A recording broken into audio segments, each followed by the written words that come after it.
캄보디아가 발칵 뒤집어졌습니다. 얼마 전 인터폴과 공조한 한국 경찰이 캄보디아 몬돌끼리에 소재한 범죄 단지를 급습해 초토화시켜버렸기 때문인데요. 이 사실을 접한 외신들은 폭풍 질문을 쏟아내기 시작했습니다. 진짜 그렇게 한 겁니까?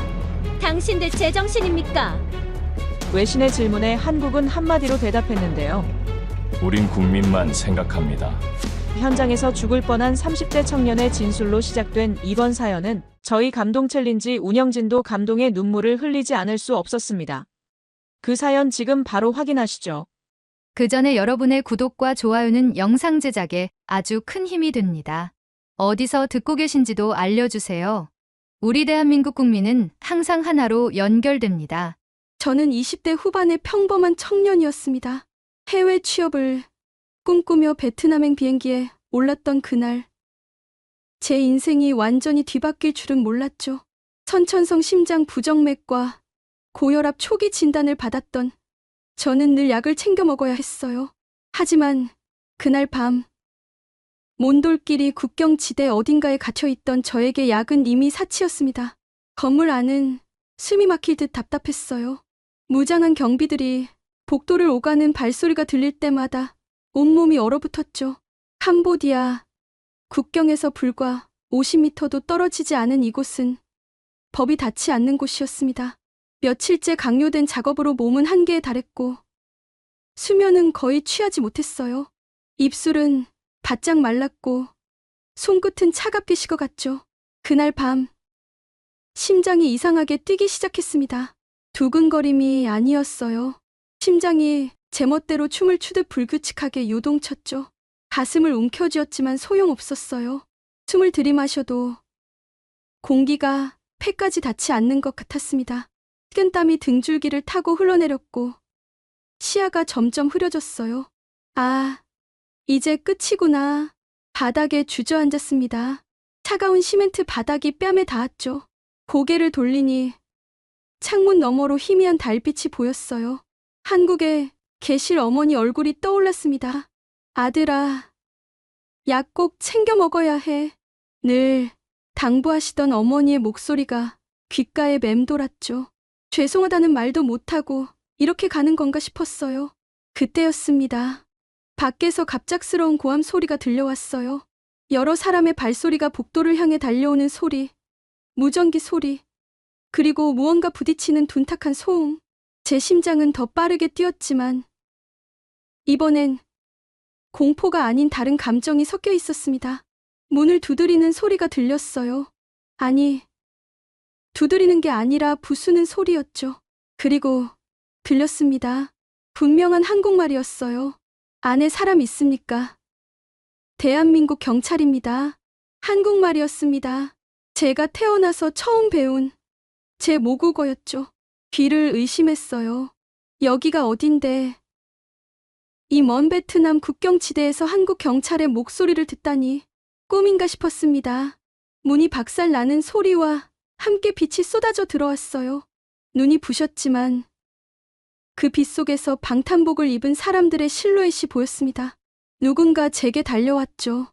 여기 쓰러진 사람 있습니다. 다급한 목소리가 들렸어요. 저는 손을 뻗으려 했습니다.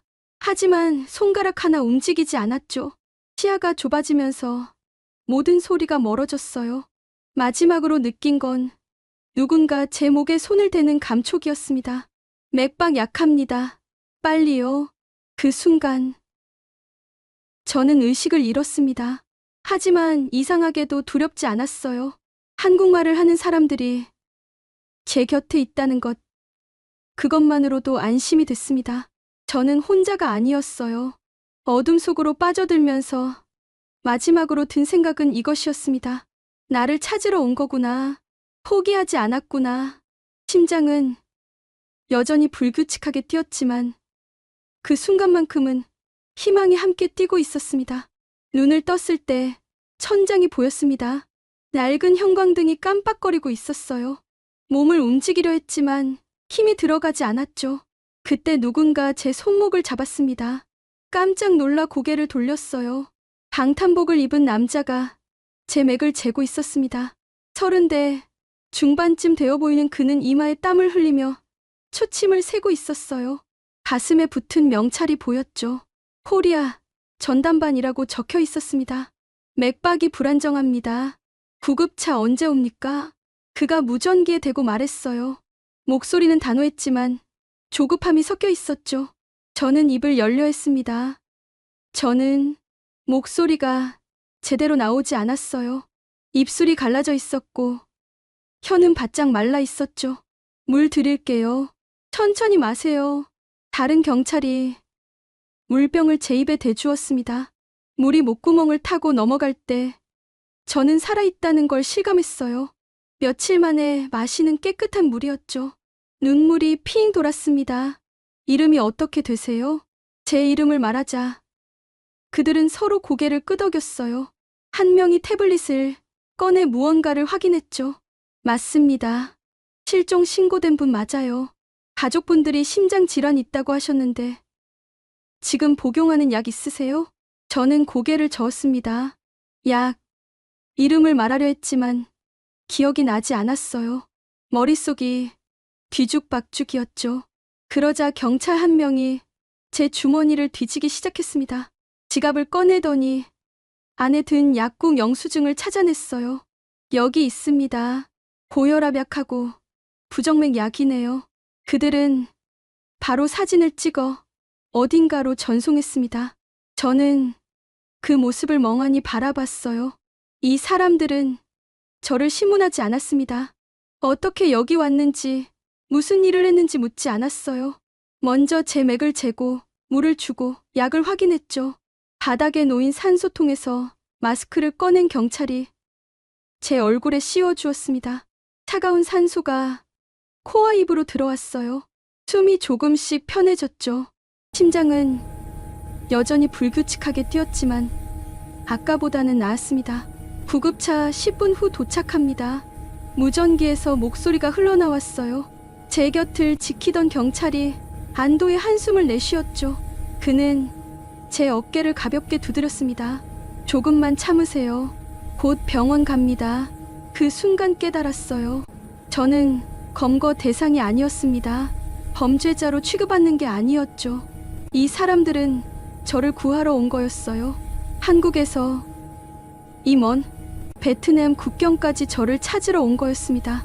눈물이 흘러내렸어요. 참으려 했지만 멈출 수 없었죠. 경찰들은 아무 말도 하지 않았습니다. 그저 제 곁을 지키며 맥박을 확인하고 호흡을 살폈어요.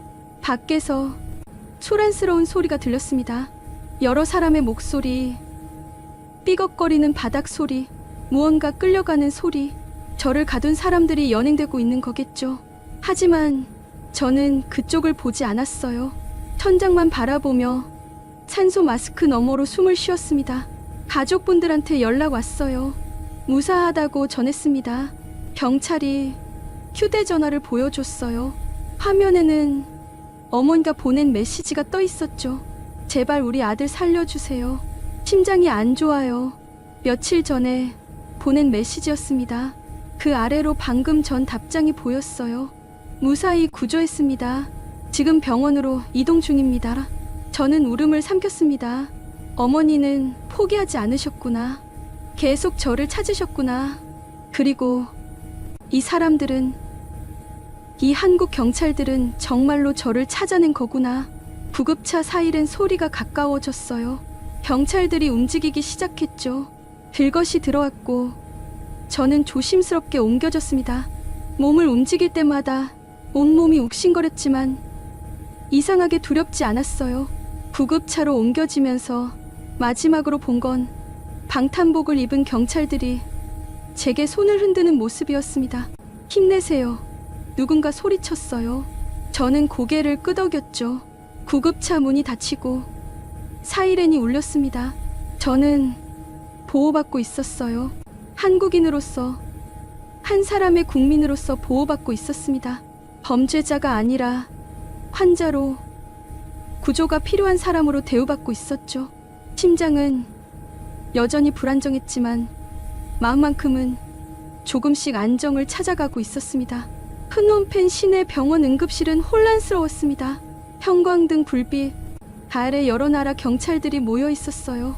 캄보디아 경찰 제복, 베트남 경찰 완장, 그리고 한국 경찰의 방탄복. 저는 침대에 누워 그들의 대화를 들었죠. 전원 조사 대상입니다. 현장에 있던 모든 사람을 확인해야 합니다. 캄보디아 경찰 한 명이 단호하게 말했어요. 그의 시선이 저를 향했습니다. 차갑고 날카로웠죠. 저는 움츠러들었어요. 여기서는 제가 피해자인지 공범인지 구분되지 않는 거구나 싶었습니다. 잠깐만요. 한국 경찰이 앞으로 나섰어요. 아까 제 맥을 재던 그 사람이었죠. 그는 캄보디아 경찰과 눈을 마주쳤습니다. 이 사람은 피해자입니다. 한국에서 실종 신고가 접수됐고 가족 진술도 확보했어요. 지금은 치료가 먼저입니다. 하지만 절차는 우리가 책임지겠습니다. 이 사람은 대한민국 국민이고 우리 관할입니다.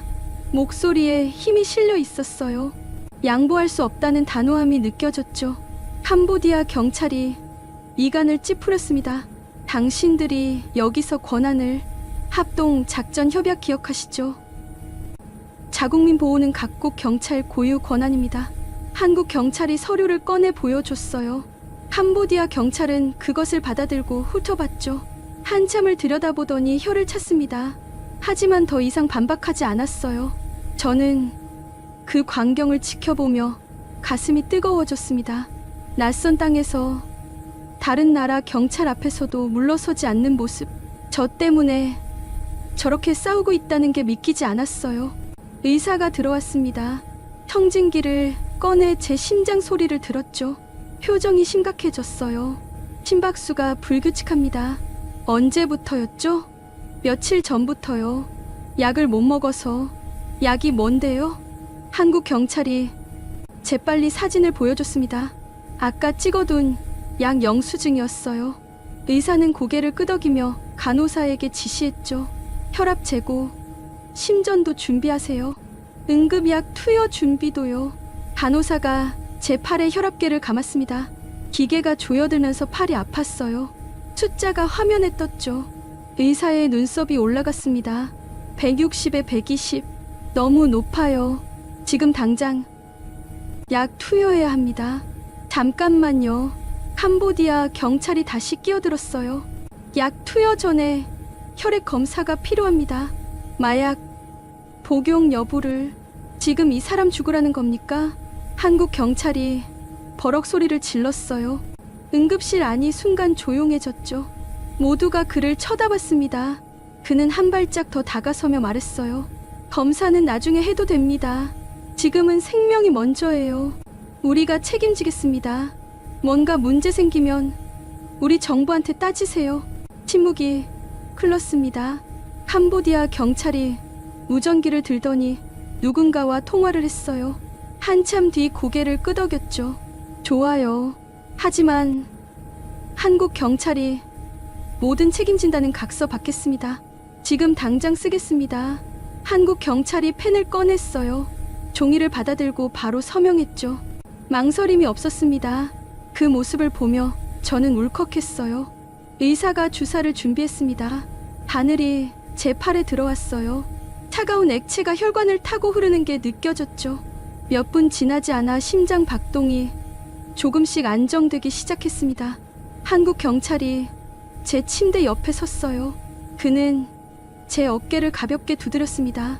괜찮아질 거예요. 우리가 끝까지 지킬 테니까. 저는 고개를 끄덕였어요. 말이 나오지 않았죠. 목이 메었습니다. 밖에서는 여전히 말다툼이 이어지고 있었어요. 관할권 문제, 조사 일정, 송환 절차, 복잡한 이야기들이 오갔죠. 하지만 한국 경찰들은 한 발짝도 물러서지 않았습니다. 제 곁을 지키며 끝까지 버텼어요. 간호사가 링거를 달았습니다. 투명한 액체가 줄을 타고 천천히 떨어졌어요. 저는 그것을 바라보며 생각했습니다.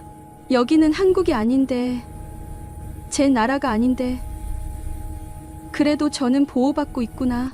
한국 경찰 중 한 명이 휴대전화로 통화를 했어요. 네, 대사관입니다. 지금 푸놈펜 중앙병원 응급실에 있고요. 환자 상태는 안정화 중입니다. 네, 캄보디아 경찰과 협의 완료했습니다. 대사관까지 연결돼 있었어요. 저 한 사람을 위해 이렇게 많은 사람이 움직이고 있었습니다. 창밖으로 해가 지고 있었어요. 주황빛 하늘이 보였죠. 며칠 만에 보는 석양이었습니다. 저는 그 빛을 바라보며 깨달았어요. 저는 혼자가 아니었습니다. 제가 한국인이라는 이유만으로 이 많은 사람이 저를 지키고 있었어요. 심전도 기계가 규칙적인 소리를 내기 시작했습니다. 삑기, 삑, 삑. 제 심장이 제자리를 찾아가고 있었어요. 그리고 제 마음도 천천히 안정을 찾아가고 있었습니다. 프놈펜에서 이틀을 보냈습니다. 병원 침대에 누워 천장만 바라보던 시간이었어요. 링거를 맞고 약을 먹고 검사를 받았죠. 한국 경찰은 교대로 제 곁을 지켰습니다. 혼자 두지 않았어요. 사흘째 되던 날 한국 경찰 한 명이 의자를 끌어당겨 앉았습니다. 손에 파일을 들고 있었어요. 가족분들 이야기 좀 해드릴게요. 저는 고개를 돌렸습니다. 가족 이야기를 들을 준비가 됐는지 모르겠었어요. 하지만 그는 이미 파일을 펼치고 있었죠. 어머니께서 실종 신고하신 게 한 달 전이었어요. 처음엔 단순 연락 두절로 접수됐는데 어머니가 계속 전화하셨대요. 매일이라는 말에 가슴이 철렁했습니다. 경찰서에, 외교부에, 대사관에, 가능한 모든 곳에 전화하셨어요. 그러면서 계속 이야기하셨대요. 우리 아들 심장이 안 좋다고, 약을 꼭 먹어야 한다고, 약 없으면 위험하다고. 저는 눈을 감았어요. 어머니 목소리가 들리는 것 같았습니다. 떨리는 목소리로 울먹이며 전화했을 모습이 그려졌죠. 처음엔 성인 실종이라 적극적으로 수사하기 어려웠어요. 그런데 어머니가 의료 기록을 가져오셨어요. 병원 진단서, 약 처방전, 전부요. 그게 결정적이었습니다. 경찰이 서류를 넘겼어요. 거기에는 제 병명이 적혀 있었죠. 선천성 심장 부정맥, 고혈압 초기, 빨간 줄이 쳐져 있었습니다. 의료 정보가 공유되면서 우선순위가 올라갔어요. 해외 범죄 피해 가능성이 있는 건강 취약자. 그때부터 본격적으로 추적이 시작됐죠. 저는 침을 삼켰습니다. 목이 타들어가는 것 같았어요. 베트남 쪽 정보망을 통해 수상한 건물들을 추적했어요. 캄보디아 국경지대에 한국인으로 추정되는 사람이 있다는 첩보가 들어왔고 합동 작전이 기획됐죠. 원래는 이틀 뒤 예정이었는데 그가 잠시 말을 멈췄습니다. 어머니한테서 다시 전화가 왔어요. 아들이 며칠째 연락이 안 된다고, 제발 빨리 찾아달라고, 심장 약이 떨어졌을 거라고. 그 전화를 받고 작전 일정을 당겼습니다. 이틀을 앞당겼다는 말에 숨이 막혔어요. 제가 쓰러진 게 바로 그날 밤이었습니다. 만약 예정대로 이틀 뒤에 왔다면 저는 이미 어머니가 살린 겁니다. 포기하지 않으신 거예요. 경찰의 목소리가 조용했어요. 저는 대답할 수 없었죠. 눈물이 흘러내렸습니다. 손으로 얼굴을 가렸지만 소용없었어요. 어깨가 떨렸습니다. 어머니는 포기하지 않으셨어요. 저를 믿었고 살아있을 거라 믿었고 끝까지 찾으셨어요. 매일 전화하고 서류를 모으고 사정하고 애원하셨겠죠. 한 사람의 어머니로서 할 수 있는 모든 것을 다 하신 거예요. 지금 어머니는 인천공항에 계세요. 당신이 도착하는 비행기를 기다리고 계십니다. 저는 고개를 들었어요. 눈물로 범벅이 된 얼굴로 경찰을 바라봤죠. 제가 집에 가는 건가요? 네. 내일 오전 비행기예요. 의료진이 동행합니다. 가슴이 터질 것 같았어요. 집에 간다는 게, 어머니를 본다는 게 실감이 나지 않았습니다. 며칠 전만 해도 여기서 죽는 줄 알았는데 이제 집에 간다니. 경찰이 휴대전화를 꺼냈습니다. 통화 한번 하실래요? 손을 뻗었지만 떨려서 제대로 잡지 못했어요. 경찰이 제 손에 전화를 쥐어줬죠. 화면에는 이미 번호가 눌러져 있었습니다. 통화 버튼만 누르면 됐어요. 손가락이 떨렸습니다. 버튼을 눌렀죠. 신호음이 울렸어요. 1번, 2번, 3번. 여보세요? 어머니 목소리였습니다. 며칠 만에 듣는 목소리였어요. 쉰 목소리였죠. 울어서 그런 거겠죠. 엄마, 아가야. 전화기 너머로 울음소리가 들렸어요. 어머니가 우시는 소리. 저도 울었습니다. 말이 나오지 않았어요. 그냥 울었죠. 살아있구나. 살아있어. 엄마 아들. 우리 아들. 엄마. 미안해요. 미안해요. 미안하긴. 내가 뭘 잘못했니? 살아줘서 고마워. 돌아와줘서 고마워. 저는 더 이상 말을 잇지 못했습니다. 목이 메어 소리가 나오지 않았어요. 그저 울음만 터져 나왔죠. 내일 공항에서 보자. 엄마가 기다릴게. 약도 다 준비했어. 내가 좋아하는 미역국도 끓여놨어. 그러니까 천천히 안전하게 와.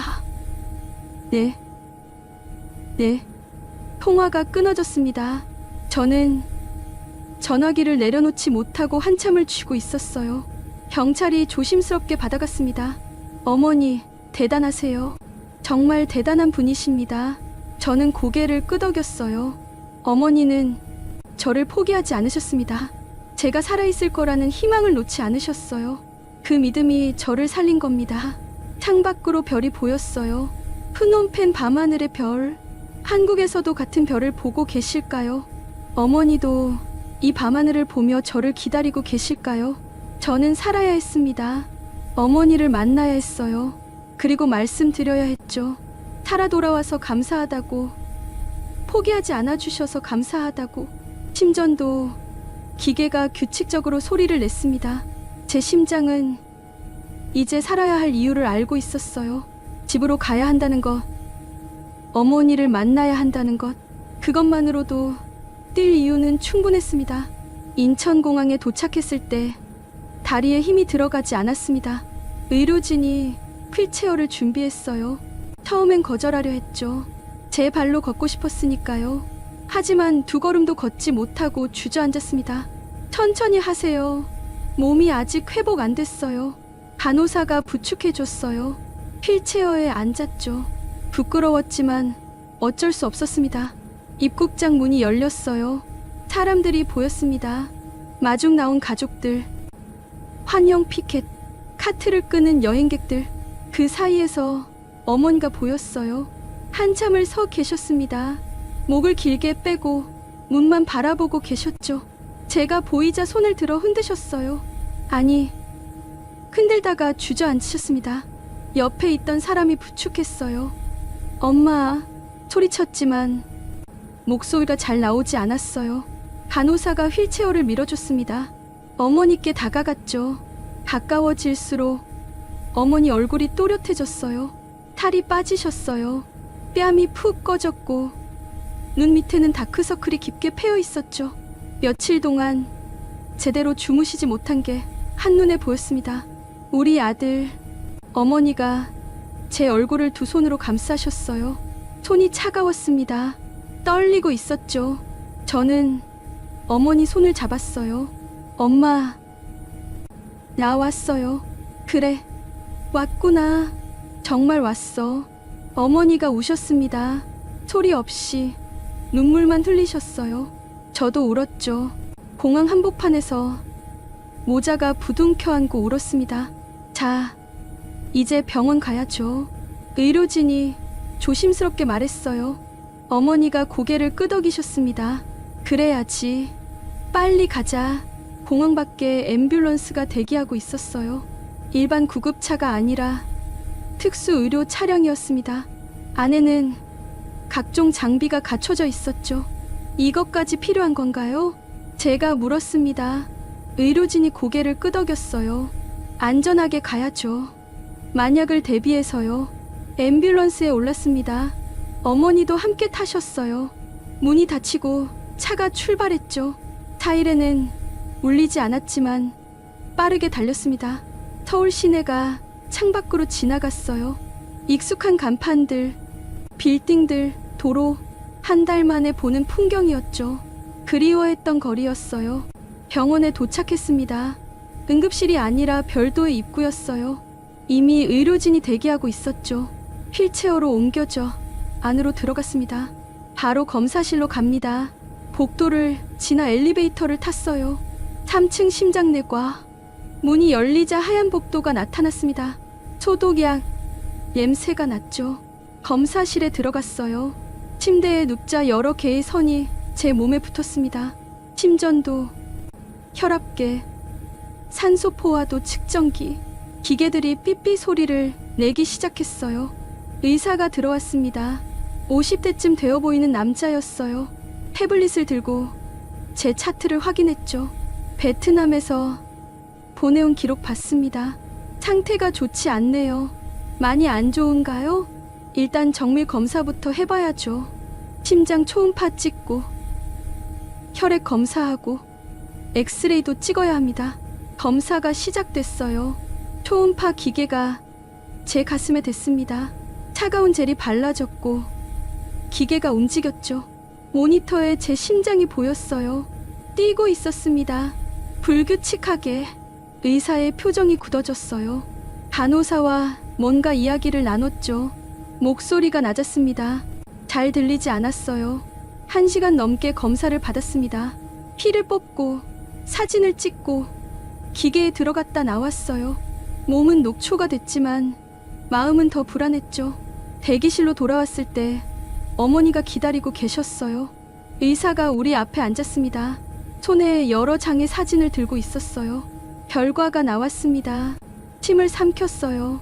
어머니가 제 손을 꽉 잡으셨죠. 심부전 초기입니다.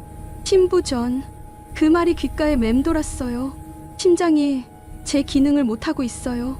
장기간 약을 복용하지 못한 데다 극심한 스트레스와 영양 부족이 겹쳤죠.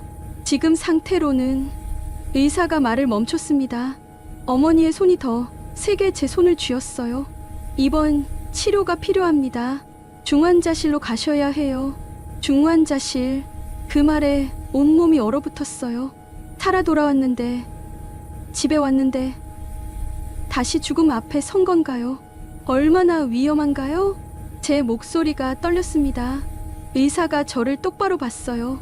솔직히 말씀드리면 위험합니다.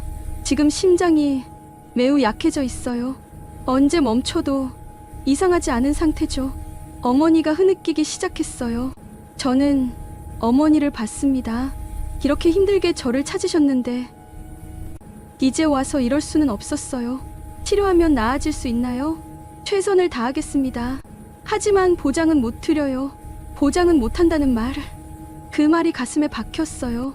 곧바로 중환자실로 옮겨졌습니다. 엘리베이터를 타고 복도를 지나 이중문을 통과했어요.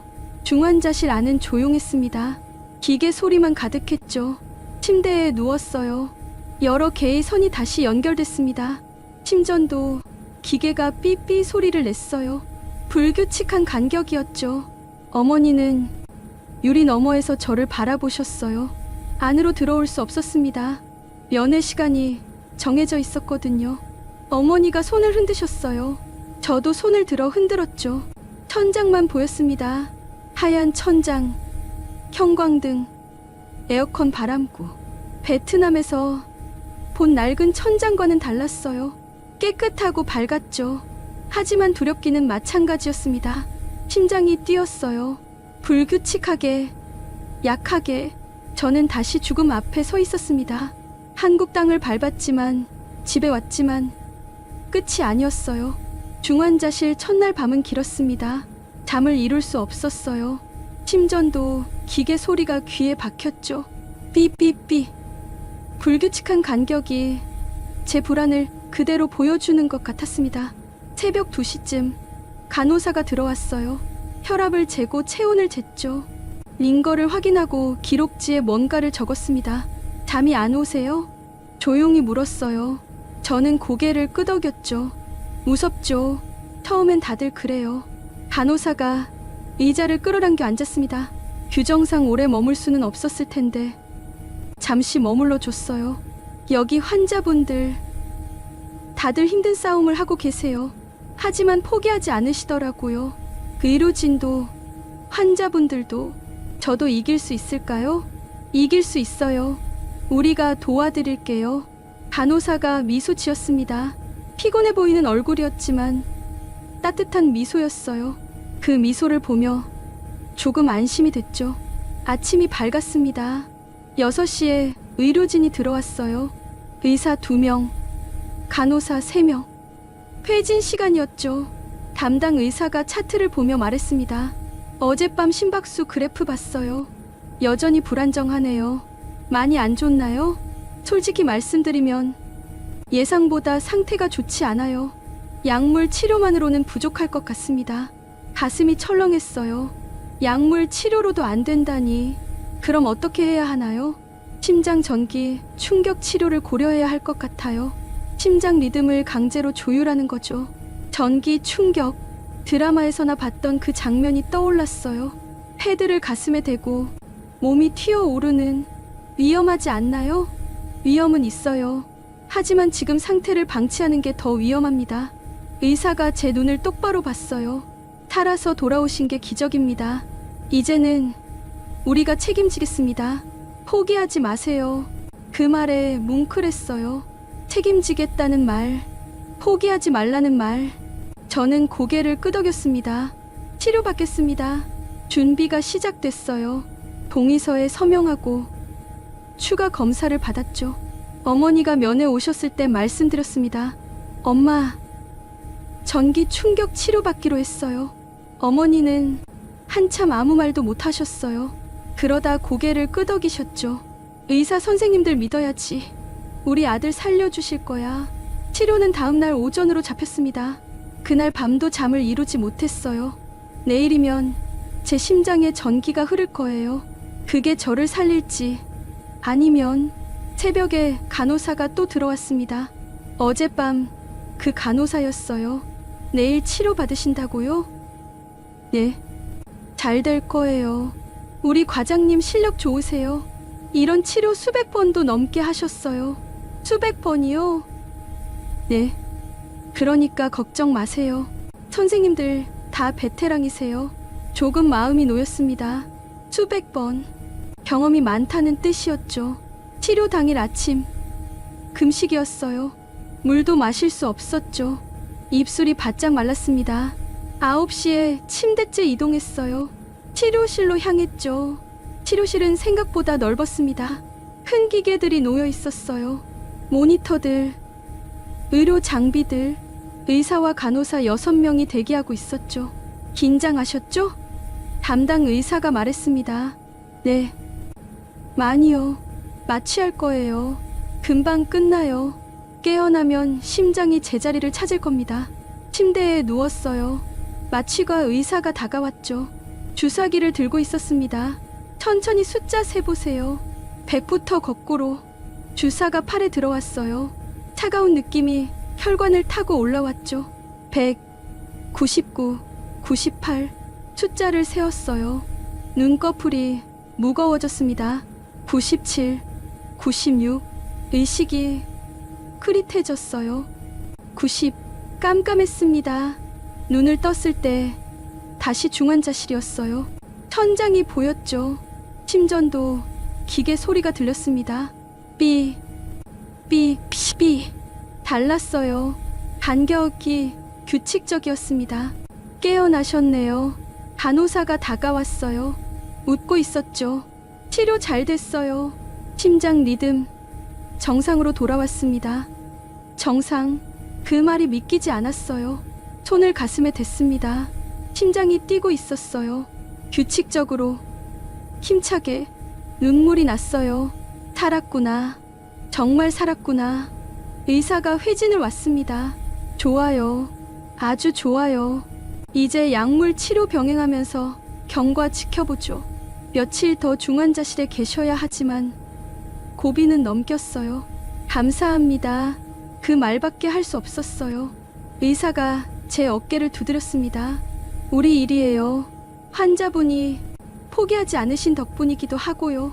어머니가 면회 오셨을 때 저는 웃으며 말씀드렸습니다. 엄마, 나 이제 괜찮대요. 어머니가 유리에 손을 댔어요. 저도 손을 들어 어머니 손에 맞췄죠. 유리 하나를 사이에 두고 우리는 손을 맞댔습니다. 우리 아들 잘 견뎠어. 정말 잘했어. 밤이 됐어요. 중환자실은 조용했습니다. 하지만 이제는 두렵지 않았어요. 심전도 기계 소리가 규칙적으로 울렸죠. 제 심장이 살아있다는 증거였습니다. 의료진은 포기하지 않았어요. 저를 책임졌죠. 베트남 국경에서 쓰러진 저를 한국까지 데려와 살렸습니다. 그리고 계속 싸워줬어요. 저도 포기하지 않았어요. 어머니도, 저를 찾은 경찰들도, 저를 치유한 의료진도 모두가 포기하지 않았기에 저는 지금 여기 살아 있었습니다. 중환자실에서 일주일을 보냈습니다. 매일 아침 회진이 있었고 3시간마다 혈압을 쟀어요. 약을 먹고 링거를 맞고 검사를 받았죠. 조금씩 나아지고 있었습니다. 열흘째 되던 날 의사가 말했어요. 일반 병실로 옮기겠습니다. 정말요? 네. 심장 상태가 많이 안정됐어요. 이제 중환자실에 계실 필요는 없어요. 가슴이 뛰었습니다. 규칙적으로, 힘차게 일반 병실로 간다는 건 위기를 넘겼다는 뜻이었죠. 오후에 옮겨졌어요. 침대째 복도를 지나 엘리베이터를 탔습니다. 5층 일반 병동. 문이 열리자 복도가 보였어요. 창문이 있었죠. 햇빛이 들어왔습니다. 며칠 만에 보는 햇빛이었어요. 눈이 부셨지만 기분이 좋았죠. 살아있다는 느낌이 들었습니다. 병실은 4인실이었어요. 창가 자리였죠. 침대에 누우니 밖이 보였습니다. 건물들, 하늘, 구름, 세상이 보였어요. 어머니가 곧장 오셨습니다. 손에 보온 도시락을 들고 계셨어요. 엄마가 끓였어. 미역국. 뚜껑을 여니 김이 모락모락 났습니다. 구수한 냄새가 났어요. 집에서 먹던 그 냄새였죠. 먹어도 돼요? 의사 선생님이 괜찮대. 이제 부드러운 음식은 먹어도 된대. 숟가락을 들었어요. 손이 떨렸습니다. 국물을 한 숟가락 떠서 입에 넣었죠. 따뜻했어요. 짭짤하고 고소했습니다. 눈물이 났어요. 맛있어서가 아니었어요. 집 음식을 먹고 있다는 게, 어머니가 끓인 국을 먹고 있다는 게 실감 났기 때문이었죠. 맛있어요, 엄마. 그래, 많이 먹어. 살 좀 쪄야 해. 한 그릇을 다 비웠습니다. 배가 따뜻해졌어요. 몸에 힘이 도는 것 같았죠. 다음 날부터 재활이 시작됐어요. 물리치료사가 왔습니다. 침대에만 계시면 근육이 약해져요. 조금씩 움직여야 합니다. 침대에서 일어나 앉는 것부터 시작했어요. 어지러웠지만 참았죠. 발을 바닥에 내렸습니다. 차가운 바닥이 발바닥에 닿았어요. 천천히 일어서 보세요. 물리치료사가 부축했습니다. 힘을 주어 일어섰어요. 다리가 후들거렸죠. 하지만 섰습니다. 제 발로 섰어요. 좋아요. 이제 한 발짝 떼볼까요? 한 발을 앞으로 내디뎠습니다. 휘청거렸지만 넘어지지 않았어요. 다시 한 발. 그렇게 서너 걸음을 걸었죠. 잘하셨어요. 첫날 치곤 아주 좋아요. 땀이 났습니다. 숨이 찼어요. 하지만 기분은 좋았죠. 걷고 있었으니까요. 매일 조금씩 늘려갔어요. 5걸음, 10걸음, 20걸음. 일주일 뒤에는 복도를 한 바퀴 돌 수 있었습니다. 혼자서요. 복도를 걸으며 창밖을 봤어요. 서울 하늘이 보였습니다. 구름이 천천히 흘러갔죠. 살아있다는 게 새삼 신기했어요. 어느 날 오후 담당 의사가 회진을 왔습니다. 차트를 보더니 고개를 끄덕였어요. 많이 좋아지셨네요. 심장 기능도 회복되고 있고요. 퇴원할 수 있나요? 조금 더 지켜봐야죠. 하지만 곧 가능할 겁니다. 얼마나요? 일주일 정도? 그때쯤이면 괜찮을 것 같아요. 일주일. 그것만 참으면 집에 갈 수 있었어요. 퇴원하신 뒤에도 관리는 계속하셔야 해요. 약은 평생 드셔야 하고요. 평생이요? 네. 심장 질환은 완치 개념이 아니에요. 관리하며 사는 거죠. 평생이라는 말이 무겁게 다가왔어요. 하지만 받아들였습니다.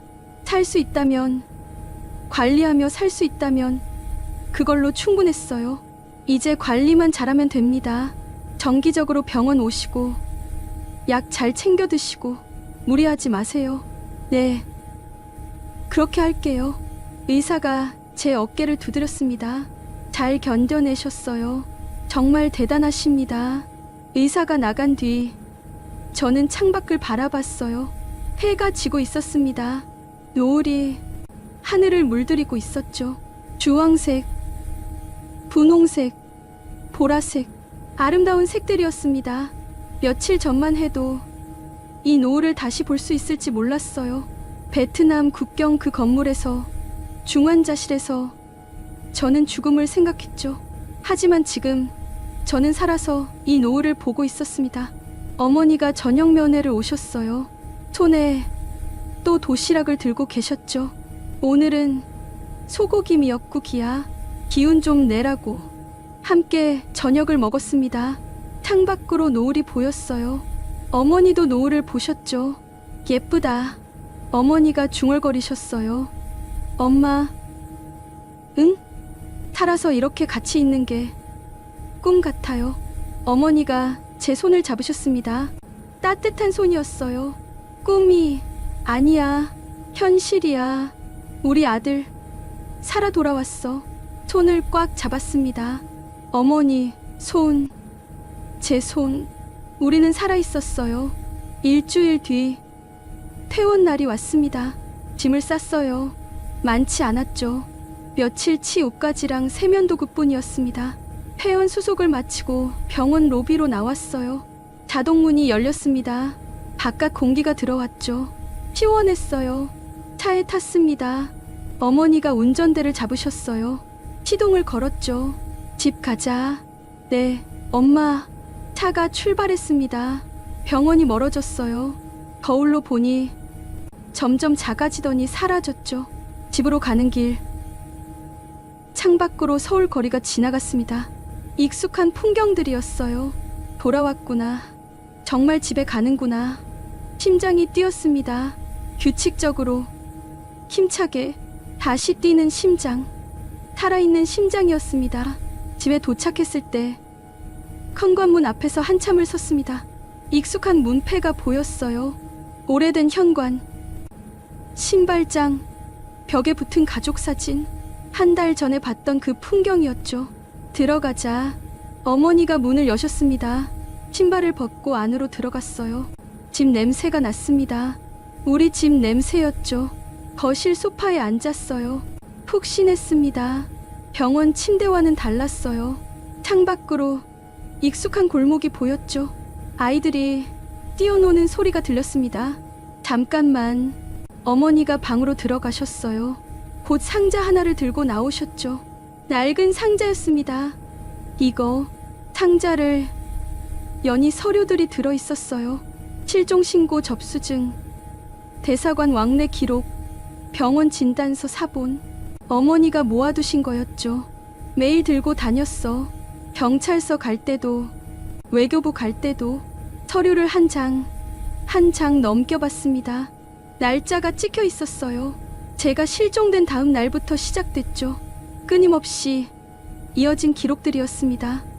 엄마, 괜찮아. 다 끝났잖아. 어머니가 상자를 덮으셨어요. 하지만 저는 알 수 있었습니다. 어머니가 얼마나 힘드셨을지.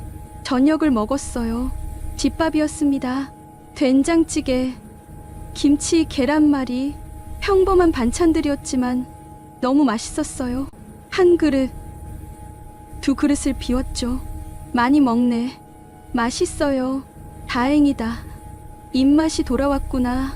밤이 됐습니다. 제 방으로 들어갔어요. 침대, 책상, 옷장, 모든 게 그대로였습니다. 제가 떠나던 날 그대로였죠. 침대에 누웠어요. 천장을 바라봤습니다. 형광등 스티커가 붙어 있었어요. 어렸을 때 붙인 거였죠. 아직도 그대로였습니다. 눈을 감았어요. 그동안의 일들이 스쳐 지나갔습니다. 베트남행 비행기 속았다는 걸 깨달았던 순간, 닫혀지는 날들, 심장이 멈출 것 같던 그날 밤, 그리고 들려온 한국말, 대한민국 경찰입니다. 문이 부서지며 들어온 빛, 제 맥을 재던 손, 산소 마스크, 구급차, 프놈펜 병원에서 저를 지켜준 경찰들, 인천공항에서 우시던 어머니, 중환자실의 긴 밤들, 그리고 포기하지 않았던 사람들, 어머니, 경찰, 의사, 간호사, 모두가 저를 포기하지 않았어요. 캄보디아에서 쓰러졌을 때 저는 혼자였습니다. 아무도 없는 그곳에서 죽는 줄 알았죠. 하지만 나를 구하러 온 건 나라였어요. 대한민국이었습니다.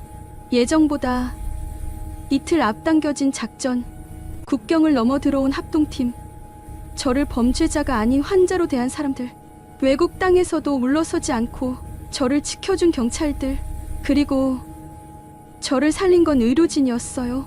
중환자실에서 밤새 저를 지켜본 의료진, 전기 충격 치료로 제 심장을 되살린 의사, 우리가 책임지겠습니다라고 말했던 그 사람들.